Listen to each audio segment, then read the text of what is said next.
Réconfortant et présent en masse dans notre alimentation, on en a mangé beaucoup pendant les fêtes durant ces derniers jours. Comme il rend de plus en plus accro, j'ai décidé de dire stop et de t'emmener avec moi dans une aventure de 5 jours où on va arrêter le sucre ajouté. Bonjour YouTube, bienvenue dans cette nouvelle vidéo où je suis comme d'habitude très heureuse de te retrouver. Jour 5 de mon challenge sans sucre ajouté et malheureusement le dernier jour également. Si tu ne vois pas du tout de quoi je parle, la première vidéo est juste ici, comme ça tu peux reprendre tout le début de ce challenge avec nous et suivre toute l'aventure. Ce matin je t'ai attendu pour le petit déj, mais j'ai de nouveau très faim. C'est clairement ce qui ressort le plus de ce défi. J'ai déjà faim d'habitude le matin, mais là j'ai vraiment une faim de loup. Je t'ai prévu des recettes pépites pour toute la journée. Et il se pourrait bien qu'il y en ait une quand même avec une solution pour ma fameuse envie de chocolat. Mais là, on va d'abord s'occuper de notre petit déj qui est en fait une recette un petit peu en même temps opération vide frigo vu qu'on a plein de restes. Et quoi de mieux comme recette vide frigo qu'un délicieux cake salé? Pour le réaliser, tu auras besoin du tofu soyeux, 200 g, ça va lui apporter tout son moelleux ainsi qu'un petit peu de protéines. On va réaliser notre lait végétal directement dans le blender encore une fois et pour les épices tu fais comme tu veux. Je verse ensuite ma préparation blendée sur 250 g de farine complète et là je mets à peu près tout ce que je trouve dans le frigo qu'il me reste, donc des olives, de la feta vegan et un petit peu d'haricots à la tomate. Je mélange et c'est là que tu vas pouvoir ajuster un tout petit peu la quantité d'eau si nécessaire et on va enfourner pendant 30 minutes à 180 degrés pour obtenir ce cake hyper moelleux, très gourmand et en plus de ça, très nourrissant. Maintenant que j'ai pris des forces, je commence à réaliser mais on est 10 000 abonnés sur la chaîne. Je t'en parlais hier que c'était un de mes objectifs pour cette année. Et pour les 1 an de la chaîne, et ça y est, on est arrivé à 10 000 abonnés, je n'en reviens pas, c'est arrivé si vite. Sincèrement, 10 000 merci, tu peux pas savoir tout ce que ça représente pour moi. C'est tellement une belle reconnaissance et consécration de tout le travail au final qu'il y a derrière, parce que c'est vrai qu'on ne se rend pas toujours compte aussi de ce que c'est de tourner, de monter une vidéo. C'est tellement une passion pour moi, j'adore partager avec toi, j'ai tellement de choses à te transmettre, donc sincèrement merci d'être là. À cette occasion, pense à t'abonner parce qu'il y aura un très beau concours qui arrive très vite. Là-dessus, moi je vais tout doucement m'organiser pour travailler. On se retrouve pour le lunch et tout à l'heure aussi parce que pour ces 4 heures, j'ai eu pas mal de suggestions sur les collations avec du chocolat, donc je t'en ai prévu une assez sympa. Voilà, on en parlera tout à l'heure, puis il y aura le bilan aussi, enfin bref, j'arrête de parler, je pense que je suis trop contente donc je pars dans plein de choses différentes. On se retrouve pour le lunch. Pour le lunch, on va réaliser un plat de pâtes hyper gourmand, mais en n'utilisant pas n'importe lesquelles puisque celles-ci sont des pâtes de pois idéales pour apporter des protéines ainsi que des glucides. Alors là je suis désolée mais je pense que j'étais tellement contente que j'ai complètement oublié d'appuyer sur le bouton on de ma caméra, mais j'ai tout simplement mélangé tous les ingrédients une fois que mes pâtes étaient cuites et bien évidemment on n'oublie pas la levure maltée pour apporter un bon goût fromager. Encore une fois, repas très simple et efficace. Et les pâtes comme ça de pois, c'est un index glycémique très faible, c'est très bon. Si tu arrives à trouver une marque qui ne se défait pas trop, c'est vraiment excellent. J'avais acheté celles de chez Lidl quand elles étaient sorties, je les avais pas du tout aimées, je sais pas toi, mais moi je trouvais qu'elles devenaient hyper collantes et ça faisait une espèce de pâté comme ça, enfin bref, j'aimais pas du tout. En revanche, j'en ai acheté en Belgique au Delhaize, elles sont vraiment très bonnes. Et sinon, dans pas mal de grandes surfaces, en réalité, maintenant, on en trouve assez facilement. Je pense que la marque Barilla en fait maintenant. Je vérifierai si ce que je te raconte est juste. Au pire, je te l'afficherai quelque part ici à l'écran. Mais voilà, c'était très bon. Encore une fois, emporter sur ton lieu de travail, c'est top.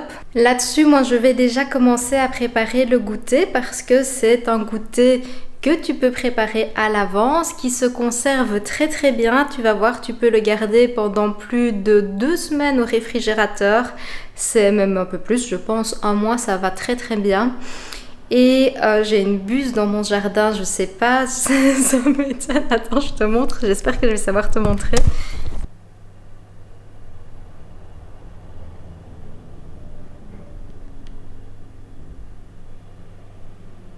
Désolée, je m'égare complètement.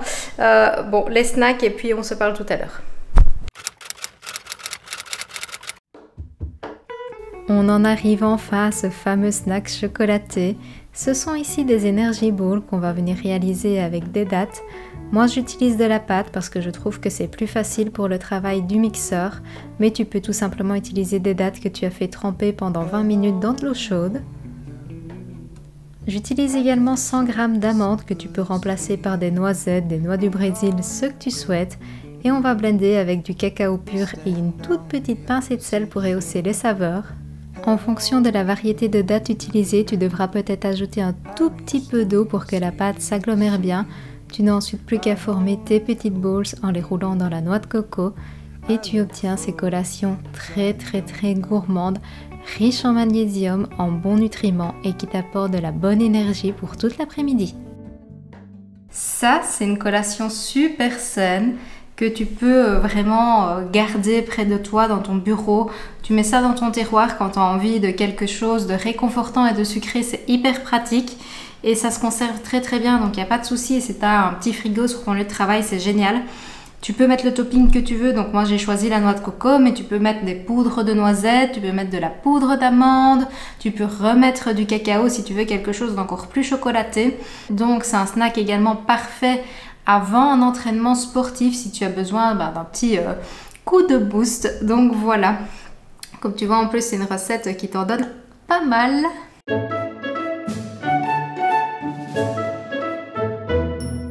On en est donc à nos dernières bonnes résolutions de la semaine. Ça vous a assez plu ce concept, je suis contente. Honnêtement, c'est toujours un peu difficile de parler de soi et tu as toujours l'impression que ça n'intéressera pas les personnes. On en arrive donc au 9e objectif et je t'avoue que là, ça va être un objectif qui n'est pas encore hyper bien défini. J'aimerais apprendre une nouvelle compétence, quelque chose que je ne maîtrise pas. Que je ne connais pas ou que je ne maîtrise pas, mais je ne sais pas encore quoi. Je suis quelqu'un qui adore apprendre, j'ai besoin même d'apprendre, j'ai besoin un petit peu de nouveaux challenges, de nouveaux objectifs. Je ne sais pas encore quoi, donc ça dès que j'ai trouvé, je te le dirai. Et le dernier objectif, qui est très personnel aussi, j'ai envie de faire un sport, une activité un petit peu à sensation. Mais c'est vrai que j'aimerais bien soit faire du parapente. Un saut en parachute, c'est quelque chose que je sais que j'aimerais faire, mais dont je sais aussi que j'ai très peur. Donc j'ai pas envie de me le mettre comme objectif cette année parce que je sais pas du tout si j'en serais capable. Du parapente, c'est un peu différent parce que tu as le temps de voir la descente, de profiter des paysages, donc c'est encore différent. Donc ça, pourquoi pas cette année? Je sais pas encore quoi exactement non plus, mais c'est vrai que j'ai très envie de réaliser une activité de ce type, un petit peu à sensation. Si tu as des suggestions d'activités, n'hésite pas parce qu'il y a sûrement des choses auxquelles je ne pense pas. C'est des objectifs très différents de ceux que je t'ai déjà donnés dans les précédentes vidéos. J'avais envie de te les partager aussi parce que ça fait partie de mes objectifs et de qui je suis aussi, donc voilà.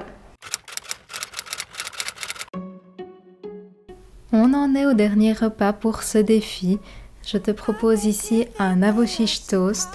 Alors il faut savoir que là c'était vendredi soir et que le vendredi on se fait souvent une petite soirée pyjama avec mon compagnon, donc on ne se prend pas la tête. Ici j'ai tout simplement fait toaster des tranches de pain de seigle et j'ai mélangé des morceaux d'avocat toujours surgelés avec des pois chiches. Avec cette technique, ça te permet d'apporter des protéines à un avocado toast qui peut parfois en manquer et je me suis enfin accordé mon petit kiwi qui m'a tant manqué dans les petits déj. Tu n'as plus qu'à garnir tes toasts et à savourer ce magnifique repas, certes très basique mais qui reste très gourmand. En saupoudrant le tout de lime, tu as tout ce qu'il te faut. Des protéines par les pois chiches, des lipides par l'avocat, des glucides par le pain et encore une fois les pois chiches, et des fibres et de la vitamine C par le kiwi. On en est au bilan de cette vidéo. Comment ça s'est passé? Eh bien écoute, ça s'est bien passé et ça ne s'est pas bien passé en même temps. Je m'explique.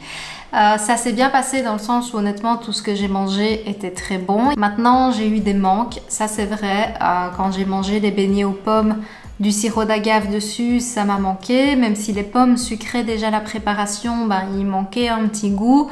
À la fin des repas, j'avais ce petit manque du goût sucré, surtout à la fin des petits-déj. Les petits-déj, ça a été le plus compliqué pour moi. Autant les 2 premiers jours, ça a été... Parce que ça, c'est quelque chose que je fais de temps en temps le week-end. Je me fais des petits déj salés, donc ça ne me pose pas de problème. Mais sur toute une durée de 5 jours, ça a été assez long et compliqué pour moi. Des fruits m'ont manqué aussi. Pourtant, je ne pense pas en avoir mangé moins que d'habitude au final. Et ça m'a quand même manqué. Donc surtout le matin où j'ai l'habitude d'office en manger un. Là, j'avais envie de kiwis, de fruits, de bananes, de pommes. Sinon, il y a quand même des choses que je vais garder dans le sens où j'ai très envie de ne plus mettre d'édulcorants ni de sucrants dans mes cafés. Parce que ça, je me rends compte à quel point c'est quelque chose qui me rend addict au sucre. Au niveau du thé matcha, j'aimerais bien garder aussi cette habitude de prendre du lait d'avoine sans sucre parce que ça, je n'ai absolument pas goûté la différence. Donc, il n'y a pas besoin de sucre dans le lait d'avoine pour l'utiliser. Et un autre truc que j'aimerais bien garder, c'est de ne plus spécialement prendre des choses avec du sucre ajouté. Il n'y a pas besoin donc de prendre toujours des tomates pelées sans sucre ajouté, du coulis de tomate. Il n'y a pas besoin de tout ça. Tout simplement parce que ça continue d'appeler du sucre. Mais oui, je vais recommencer à consommer des petits déj au goût sucré. Je vais recommencer à manger du chocolat parce que ça me manque beaucoup durant ce défi. Et toujours aussi dans un contexte réalisable. Donc si c'est très compliqué un jour de trouver une sauce tomate sans sucre ajouté, je vais pas me rendre malade. Si je dois acheter une avec du sucre, tant pis. C'est pas grave. Du moment, encore une fois, que ton alimentation est globalement équilibrée... ça s'équilibre au final sur tout ce que tu manges, donc tant pis. Et du moment que ton assiette est composée de protéines, lipides et de fibres, toute la charge glycémique reste moindre, donc c'est pas grave. Au niveau des effets que j'ai personnellement ressentis, déjà au bout de ce 5e jour, les petites Energy Balls que j'ai mangées avaient un goût très sucré. Donc si tu poursuis l'expérience plus longtemps, peut-être que les palais sont effectivement très modifiés. Et au niveau des effets, voilà en gros moi tout ce que j'ai ressenti. Il y a eu le 4e jour, j'ai eu mal à la tête fin de journée, mais impossible de dire aussi si c'est lié à la détox de sucre ou pas. Mais je sais que ça peut en provoquer aussi bien quand tu manges trop de sucre que quand tu arrêtes d'en manger, ton corps est un petit peu en alerte. Et au niveau de tout ce qui est énergie, niveau sportif, etc., j'ai absolument rien remarqué du tout. Encore une fois, 5 jours, c'est très court. Si tu veux faire une vraie détox au sucre ajouté, il faut poursuivre l'expérience sur un peu plus long terme. Moi, c'était pas mon objectif. Je veux pas arrêter le sucre ajouté. C'était juste pour faire un restart après les fêtes. Vu que on s'y habitue et on devient de plus en plus accro.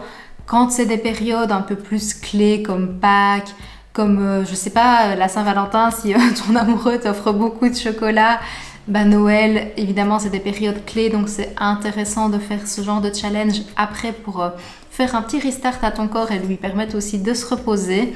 Mais en temps normal, si tu as une consommation totalement raisonnée, c'est pas nécessaire, sauf si tu veux prendre conscience de ta consommation. En tout cas, j'espère que ce défi t'a plu. Vous avez été très nombreux à me soutenir et à commenter et pour ça, je t'en remercie parce que encore une fois, les commentaires, ça aide à faire grandir la chaîne. D'ailleurs, on a franchi les 10 000 abonnés, c'est quand même assez cool. N'oublie pas, encore une fois, sur cette dernière vidéo, de liker si ça t'a plu, de t'abonner pour suivre la suite de mes aventures parce que bien évidemment, je te réserve encore plein de chouettes contenus pour cette année et il y a le petit concours qui arrive, donc n'oublie pas ça. Sur ce, je ne te dis pas à demain malheureusement vu que c'est fini, mais on se dit à mercredi pour la prochaine vidéo. Prends soin de toi et je te dis santé!